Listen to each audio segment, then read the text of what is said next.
ولهم عذاب علیم.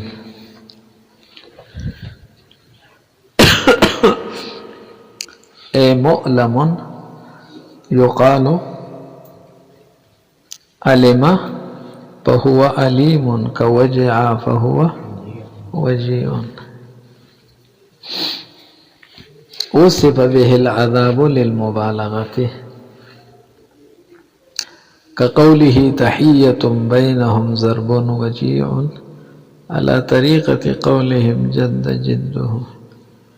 ولهم او ددی دفاره عذاب علیم، عذاب دردناک دی. علم ویلی کیږي ست درد او درد دا لا یورای ها لیدل کیږي نه څنګه چې د دې کفر لا یورا لیدل کېده نه ځکه پټو ها نه عذاب لهم داسې میلاو شو چې هغه ندی توی عقوبت على مثل الجنایت. پوئیگا بخبر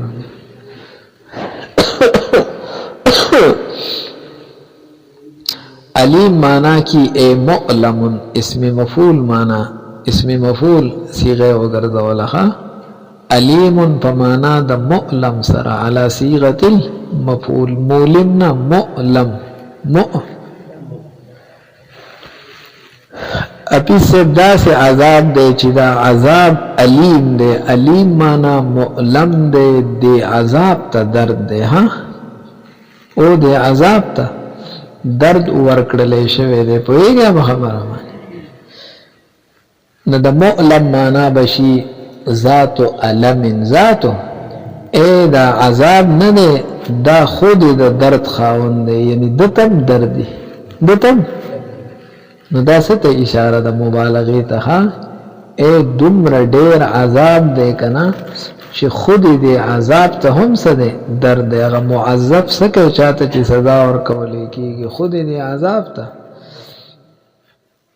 پوه نشولې. او د دې داسې مثال دی لکه ته یو سړي له سپېړه رافرېدې او ورته وایې لاس دې راله وسېدو لاس دې راله نه به دې څومره څه وي لاس خو څه دی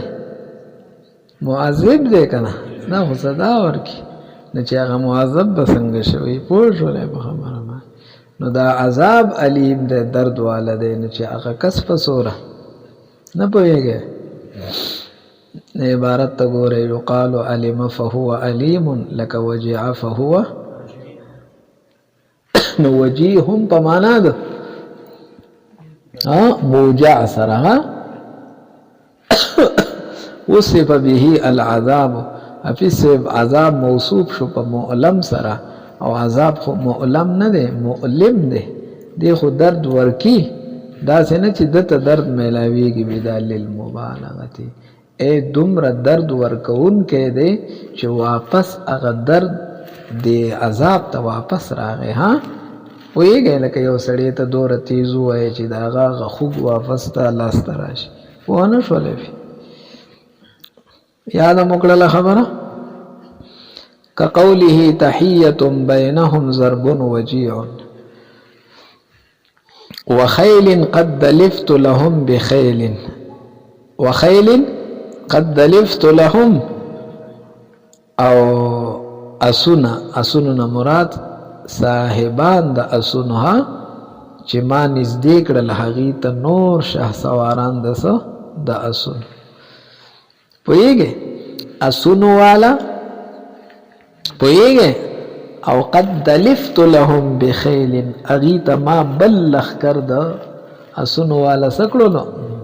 نږدې کړو نو چې نږدې مې کړو نو تحیت بینهم د هغې منځ کې السلام علیکم او تحیه چې وه نو هغه قولي نه وه فعلي وه ضرب وجیع ضرب داسې وخلو چې هغه وخل وجیع دردمن نو وخل خو دردمن نی هغه مظروف سی نو ګوره پی صاحب دلته وجیع صفت ته چا وګرځو د ضرب او دا خو صفت د ضرب نه دی د مضروب دی وجیع په معنا د موجع سره نو موجع څوک دی مضروب او دلته وجیع صفت ته چا وګرځو نو الته چې علیم صفت ته چا وګرځو د عذاب او حال دا دی چې علیم خو صفت ته عذاب عذاب نه دی د معذب دی نو دا څه ته اشاره شوله ولکه نه پوهېږئ په پښتو باندې تحیت بینهم د دې منځ کې تحیه معنی یو بل ته د تعظیم کلمه هغه قولی نه و فعلی و بس خلق د یو بل سره سلام کی او دی د یو بل سره بس گزارو ښه علا طریقة قولهم جد جده ما ته ګوره څنګه چې په جد جده کې نسبت څه دی مجازي دی ها څه دی ایتوی جد جده د پلان کی کوشش څه شلو کامیاب شلو کوشش نه دی کامیاب صاحب کوشش څه دی کامیاب نو نسبت صاحب ته نه دی شوی کوشش ده نو دا نسبت مجازي دی که نه نو دک رنگ عذاب علیم کی هم نسبت څه دی مجازي دی عذاب علیم دا علیم اسم فاعل له پوهیږئ او دن پکې هو ضمیر دی عذاب تراجع دی ها نو د علیم نسبت چې کم هو تراغله هو عذاب تراجع دی ها نو دیسی شو چې د علیم نسبت عذاب تراغه نو دا نسبت مجازي دی ځکه عذاب علیم نه دی هغه معذب څه دی اوس په پوه شولې نو څنګه چې دلته نسبت مجازي دی نو هلته هم څه دی پوه نه شولې ها ایا داسې ووایې چې څنګه جد نسبت جده تراغله نو دا نسبت مصدر ته دی ها نو په علیم کې هم نسبت هو تراغله او هو عذاب تراجع دی او عذاب مصدر دی ولکه پوه بشولې دا دردناک عذاب د دې لپاره ولې دی بما كانوا یکذبون بما كانوا قرأها عاصم وحمزه والکسائی رحمهم الله دی وایي چې دا یکذبون ثلاثی مجرد دی فی الصبح معنی دا شوله بسبب کذبهم بسبب اشاره وکړه چې با سببیه ده او ما مصدریه ده ما او ما مصدریه په تعویل مصدر سره مابعد ګرځي کنه ویږي طریقه دا ده چې د یکذبون مصدر برواله یا مضاف کې فاعل ته نه معنا بداسي شي چې بسبب کذبهم با سببیه شوله او دی ته چې دا صدا میلاویږي دا درناک عذاب دا د صدا وجنه د دروغ د وجنه خو ما ته ګوره ورې دا تش دروغ نه دی ها په تشو دروغ دوره غټه صدا نه خدا هغه دروغ دی چې دا د کفر دروغ دی ځکه آمنا خو د کفر خبرې دی چې ته ما ایمان نه وړې ایمان دې دړنه نو دا خو د کفر خبرې کوي نو ولګ نه پوهېږي او به بدله یا د بعد مقابله د پاره د فسبها بعد ایواز د پاره بما كانوا یکذبون یعنی به بدله کذبهم دا د دې د دروغ په بدله کې ولدا صدا جزاء اللهم دا د دې جزاء ده وهو قولهم وهو او دا د سجدا ده او د چا په بدل کې هغه دا قول لې چې آمنا یا وهو هغه کذب څه شي نه آمنا تاسو پوه شولې نو آمنا څه دی دا دروغ دی ها دا کذب دی آمنا دی وی نما ته ګوره کوم کلام او کوم نسبت کلامی چې موافق د واقع سره نه هغه دروغ نه آمنا دی وی او نفس الامر کې د ایمان نسبت دی ته نور اغله خارج کې جو آمنا دروغ دی باندې یو اعتراض دی کی چې لکه آمنا هو انشاء الایمان دے احداث الایمان دے نہ انشاء و احداث کی خصنی کذب و صدق نہیں کذب و صدق خدا خبر سره تعلق ساتي نہ پوهیږي نہ دی وایي چې ټیک تا احداث الایمان دے او دعوه الایمان دے انشاء خو متضمن دے معنا د اصدار الایمان نه چې زمونږ نه دا ایمان صادروم دے ها پوهیږي چې تکه دعوه کوي نو دا هغه دعوی سره دا خبر هم راوتله چې یاره دا ایمان مونږ نه صادر شوی دی او حال دا دی چې صادر شوی نو دروغ شو کنه وقرأ الباقون نور لوستلی دی یکذبون دا ماخوذ دی من کذبهون د سنه تکذیب ها د دې صورت کې بیا خبره واضحه ده اے دی ته دا درناک عذاب زکه میلاو دی چې دی تکذیب کې او تکذیب خو کفر دی نه لانهم كانوا يكذبون الرسول ذکذیب د پیغمبر علیه الصلاۃ والسلام تکذیب کو بقلوبهم پخپلو زړونو سره ها جبې سره خو تصدیق کو خو دغه تصدیق معتبر نه دی چې تکذیب په زړه کې دی. نه پوهېږئ په خبره باندې. دا به یې په زړونو کوو ها. او واذا خلو الى شتار دینهم، چې کله به حافظ صاحب د خپلو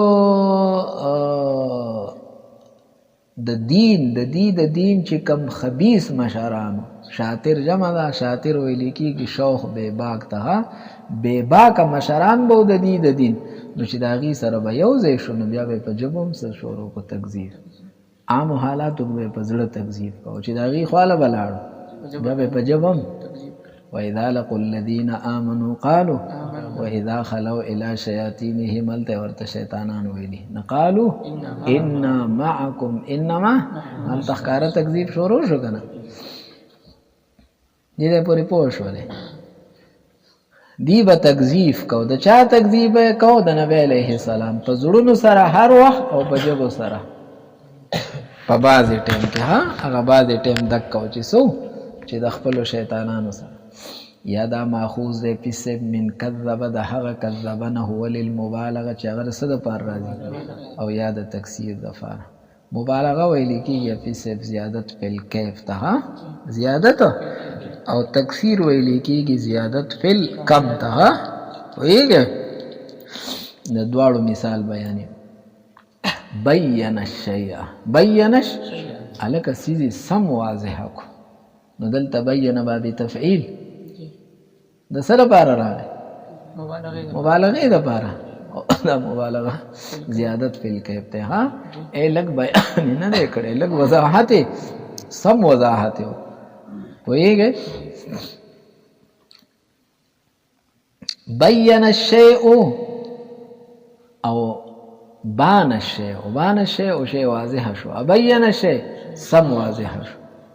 یا بین الشیء سیدی خو. وموتت البهائم او بهائم ډیر شی مړه شو. نه موت یموت تمویت فی سیب دلته د تکثیر دپاره څه دپاره ډیر افراد د بهائمو څه شولو؟ دوه معناګانې شولې. دریم او من کذب الوحشي، یا دا ماخوذ دی د کذب الوحشي نه. حفیظ صاحب دا وحشي زناور نی د ده باره کې راځي کذب الوحشي. دا کله حفیظ صاحب دی رواني که نه نو چې لږ لاړ شي نه داسې وګوري په شا باندې، نه بیا لږ لاړ شي نه بیا داسې په شا وګوري. دی هر وخت په دې تک کې حیرانې چې شاته خو څوک ښکاري به نه را روان. تاسو ګورئ که نه دا ګیدړ چې روان وي نو لږ لاړ شي بیا داسې پسې په شا وګوري، نو چې لږ لاړ شي نو بیا داسې هر وخت په شا ګوري. دا ولې متحیر یې که نه چې یاره مخکې خو ځم خو که د شاته نه ناسته به څوک څه وکړي نو شاته هم ګوري یا مخې ته هم ګوري. نو دا منافقانو مخې ته هم ګوري یا شاته هم ګوري چې خدای مخې ته که مسلمان را روان نو بیا خو به ځان مسلمانۍ که نه، نو خو که شاته کافر را روان بیا به ځان کافر کوي. نو غریب حیران یې کله مخې ته ګوري چې خدای که مؤمن یې د هغه په مخ کې چېرته د کفر خبره ونه شي، او شاته ګوري که کافر یې چې د هغه په مخ کې چېرته د ایمان خبره ونه شي. دی غریب هم په پښتو خو نه پوهېږئ که نه. اذا جرا شوطا یو قدم والی ووقفه ادریږي لینظر ما وراءه چې شاته پسې وګوري دسې. فإن المنافق متحیر متردد، دی متحیر او سی خالق کذب ستوي نو والکذب هو الخبر عن الشیء. حفیظ صاحب د یو څیز نه خبر ورکوه پوهېږئ علی خلاف ما هو به، علی په خلاف د هغې چې دا څیز په کم حال دی هغه څیز ناست دی ته وایې ولاړ دی، هغه څیز ولاړ دی ته وایې ناست دی. پوهېږئ په خبره باندې نه دې ته څه وایي کذب. الخبر عن الشیء علی خلافه تا ته وایي وهو حرام کله، اصلا کذب ټول حرام دی وان کان مباحا لضرورت ناکد لیږي اگر چې ضرورتا مباح کېږي خو نور څه دی ټول حرام. هلکه ولې ټول حرام دی؟ لأنه علل به ځکه په دې سره لأنه علل به استحقاق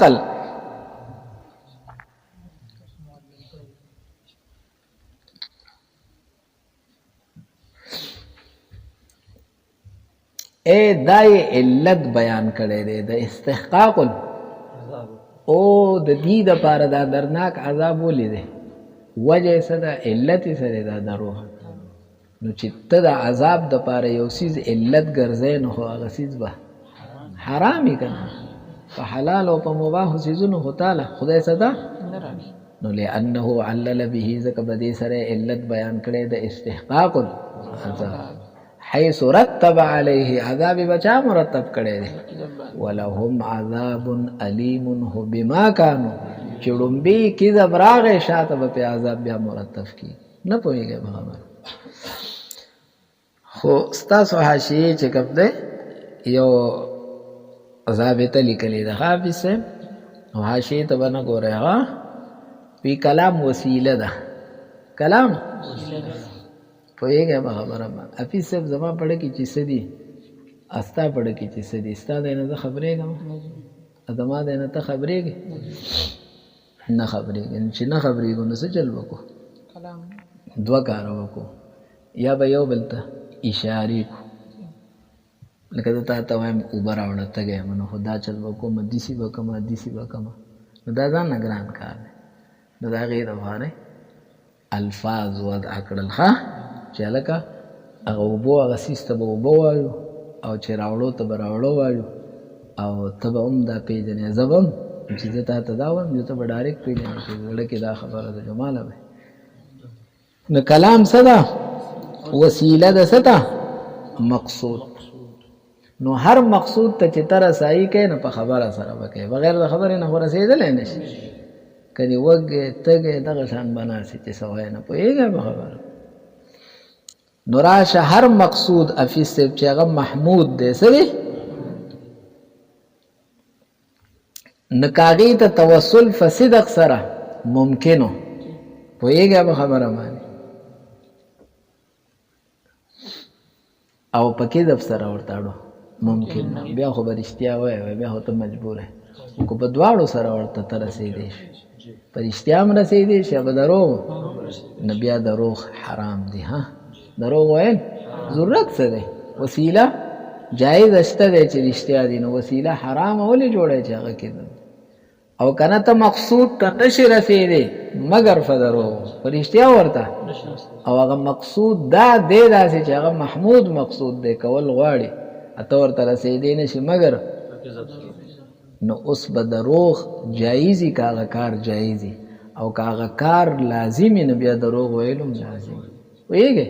لکه یو سړی په زید پسې را روان دی ټوپک یې راغستی او تا ته وایي چېرته لاړ نو ته اوس زید بچ کوې که نه نو د هغه بچاو مقصود دی ستا او محمود مقصود دی پوهېږې په رښتیا ورته رسېدی شي چې دی بچ شي خو دروغ به خامخا وایي اوس چې دروغ وای نه دا دروغ ویل پتا لازم ځکه دي چې د هغه وینه محفوظ کول پتا څه دي لازم دی اوس به لازمه نه وایي چې داسې لاړلو داسې لاړلو ځای به ورته پوه نه شولی په خبره باندې نه پته ولګېدله چې کذب دا پی حد ذاته څه نه دی حرام نه دی پوهېږې په خبره باندې کنی دی به د مقصد مباحه دپاره بیا وي نو مباح شوی ها خو چونکې په کذب کې ضرر سیوا دی نو مشهوره دا شوله چې دا حرام دی ها نو حرمت پکې څه وګرځېدو اصل حرمت پکې نور څه ته ګوره مقاصدو ته ګوره نیت ته ګوره چې ستا نیت څه دی د دې وجې نه ښځې ته یې دروغ روا کړي مور او پلار دپاره صلح کې نو دا ولې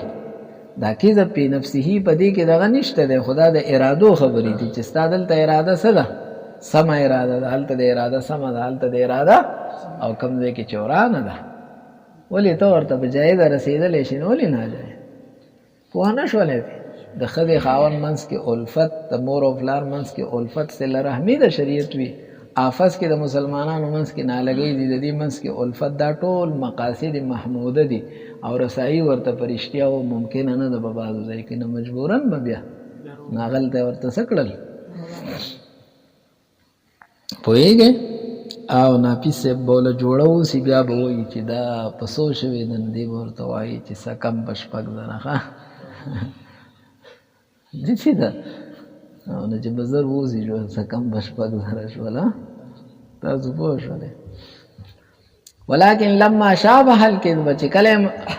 خود بل خلاړم وما روي ان ابراهيم عليه السلام كذب ثلاث كذبات ابراهيم عليه السلام نه ولک درې کذبات راغلي پوهیږي او ته وای وهو حرام كله نو دا څنګه پیغمبر نه داسي نفل مراد التعریض وی مراد دا غي نه څه دی تعریض دی پوهیږي به خبره وایي څه دی اے توریه چې ورته تاسو وای لفظ احتمال د دوو معناګانو لري ښه ته یو معنا وایي او هغه ترېنه بل مخاطب ته یو معنا ورکړي او متکلم ترېنه خالق نه کذبات ورته بیا ولي ولكن لما شابه الكذب دا تعریض د کذب پشان وو په صورت کې نو سمي به ځکه ورته کذب وې ها دغه ورته یو بادشاہ چې د دنه تاسو کو چې دا ستاسو ده د اسحاق علیه السلام د مور بارکی نو ورته وی هذه اختی دا می خور دا می نو خور خو هغه دا فهم کړل چې نسبی خور ده او دوی چې زما دینی خور ده پوهیږي نو بس هغه یو مطلب ده او انی سقیم ټکې ویلې هذا ربي ویلې یا بل فعله کبیرهم ویلې نو دا ټول خبره نور دا ټول تعریضاتها انی سقیم اسم فاعل کے استقبال مانا ہی کنا اس فی الحال نا آئندہ کے نا آئندہ کے ہر چاہ کے مراد رات لو احتمال شتا دے کنا یا دا سقم نا مراد سقم ظاہری نا دے باطنی دے بس رمی خوگی کی چتا سو دی بوتانو نا چاہ پیرا کر دے پوئی گیا مخبر بل فعلہو کبیرهم کی کار دے مشر او تاسو دے مشر دے دیر تعظیم کوئے ډېر نو بس دماله غوسه راوستې وه ښه نو د دې ټولو وهلو سبب هم دې ګرځېدلی دی نو سبب ته نسبت کېږي بنل امیر المدینه ته پوهېږئ به خبره باندې ښه واذا قیل لهم لا تفسدوا فی الارض او اصل کې دې به د قیامت په ورځ د شفاعت په موقع باندې دا خبره مخې ته کړي چې خلق دې ته راشي نو دې به ورته وایي چې ما خو دا درې ټکي ویلي دي ها پوهېږئ نو الله ته هم پته ده او ابراهیم علیه السلام ته هم پته ده چې دا دروغ نه دي پوهېږئ خو ده به دې اصل کې دا سیز د ځان نه اړي ها ځکه شفاعت خو حق د چا دی د حبیب الله دی علیه السلام د خلیل الله نو دې هغه انداز به جوړ کړي چې دا خلق حبیب الله له لاړ شي صلی الله علیه وسلم پوهېږئ نور دینه په حقیقت کې بس صرف تعریض دی خو حسنات الابرار سیئات المقربین د غټو خلقو وړې وړې خبرې بیا غټې ښکاري هغې ته واذا قیل لهم لا تفسدوا فی الارض کله چې دې ته وویلې شي ځمکه کې څه مه کوئ دې ځای ته وګورئ ها عطف علی یکذبون دا په یکذبون باندې څه دی په یکذبون باندې نو چې په یکذبون عطف شي نو د ما د لاندې به شي ها ولهم عذاب علیم بما كانوا یکذبون او لهم عذاب علیم بما قالوا انما نحن مصلحون اذا قیل لهم لا تفسدوا في الارض دا اذا عطف نه ده دا خو ظرف ده هغه قالو ده ها دا ظرف مقدم ده قالو ورله مظروف ده ها نو هغه قالو عطف ده اے د دې لپاره یو په دروغ عذاب علیم ده ابل په دې وینا باندې چې مونږ مصلحین یو او دا خبره کله کی چې کله ورته ویلی شي فساد نه پوهېږئ نو دا عطف ته په یکذبون باندې په چا باندې نو دې صورت کې واپس سے عذاب علیم بما كانوا یکذبون دې صورت کې ودا منصوب شي ها محلن به منصوب شي ځکه یکذبون د کانو د فار خبرو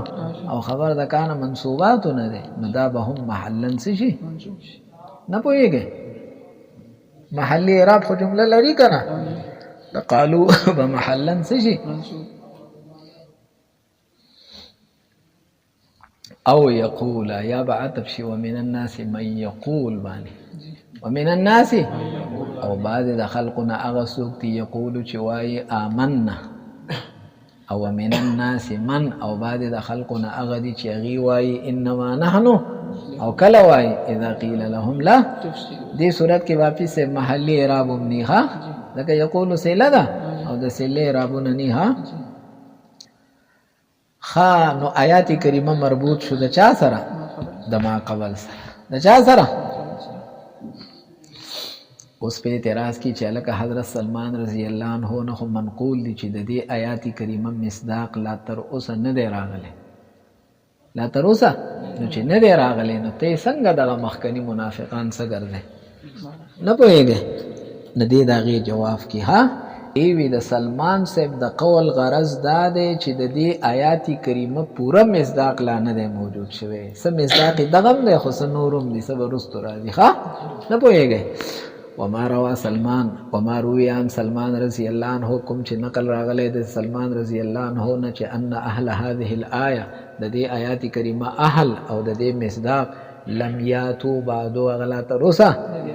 فلعله شاهد چې د سلمان صاحب اراد به مراد په دې سره دی چې ان اهلها ليس الذين كانوا فقط چې د دې اهل صرف دغه نه دی د دې مصداق صرف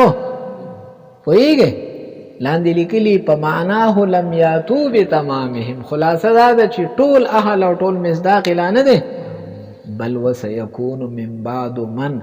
بلکې زرد چې موجود بشي د دین رستو هغه څوک حاله حالهم چې د هغې حال هم د دې په شانې داسې وخت را روان دی چې داسې خلق به موجود شي لکه د دې منافقانو په شان ها لکه اوس هغه خلق ټول دی که نه دی پوهېږئ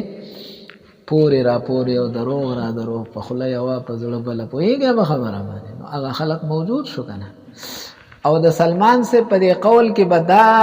مراد ځکه بیانې دا وجه به ځکه بیانې چې لأن الآیة متصلة بما قبلها آیات کریمه خو د ما قبل سره متصل دی په ضمیر سره هغه ضمیر فیها چې په دې کې راغلی و اذا قیل لهم راغلی نه پته لګېږي چې څه مصداق دام دی او څه مصداق رستم را روان پوه نه شولې نو څه ته اشاره شوله چې دا آیات کریمه منافقانو باره کې راغلی خو مطلقا خوا که منافقین د عصر النبی صلی الله علیه وسلم که د هغه زمانې او که نه منافقین د راتلونکي وخیخه نو خصوص السبب دا منافی د عموم النظم سره نه دی نظم عام دی آیات کریمه خو صرف سبب خاص راغلی دی پوهېږئ به خبره باندې نو تاسو وایئ چې خصوص د سبب منافی د عموم النظم سره نه دی سبب دی خاصی او نور خبره دی دلته دی یو تالیف څه چلو کي او د هغې باره کې دی یو قانون ووایي شورا نو د هغې به دا مطلب نه چې دا صرف د باره کې ها نه سبب هم دی شلو خو نور به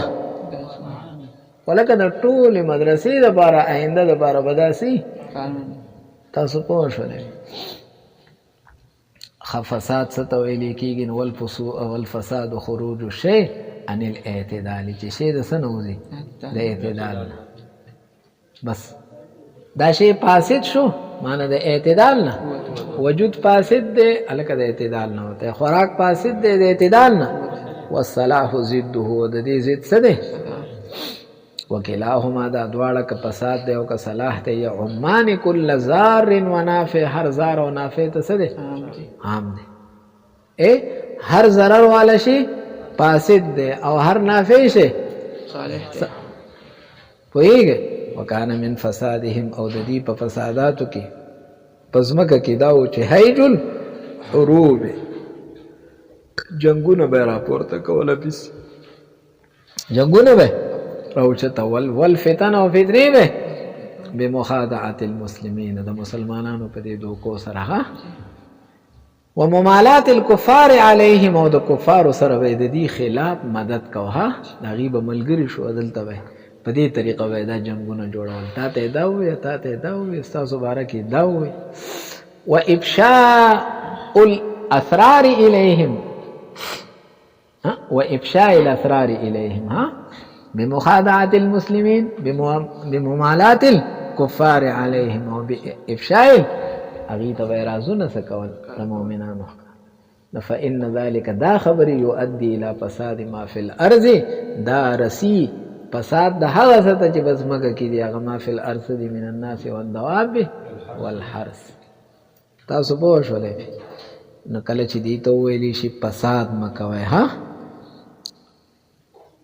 فساد نو دی خو فساد نه دی کړی نو لا تفسدو کی مجاز دی څه دی مجاز دی ها او دا مجاز بے اعتبار الاول لی تاسو چې دغه کې ویلو ها من قتل قتیلا فله فی الحال خو قتیل نه دی کنه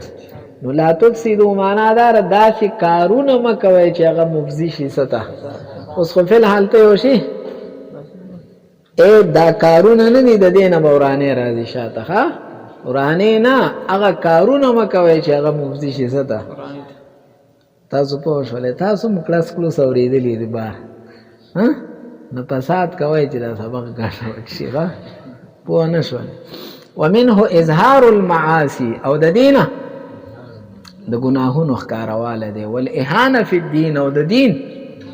فإن الإخلال بالشرائع ځکه ته چې شرایعو ته نقصان ورکې والإعراض عنها او د دې نه مخه مما یوجب الحرج والمرج د دې نه به حرج راځي فتنې او قتلونه او د دې نه به مرج راځي ها فساد او ګډوډوالی ویخل بنظام او د ټول عالم نظام ته به څه ورسېږي نقصان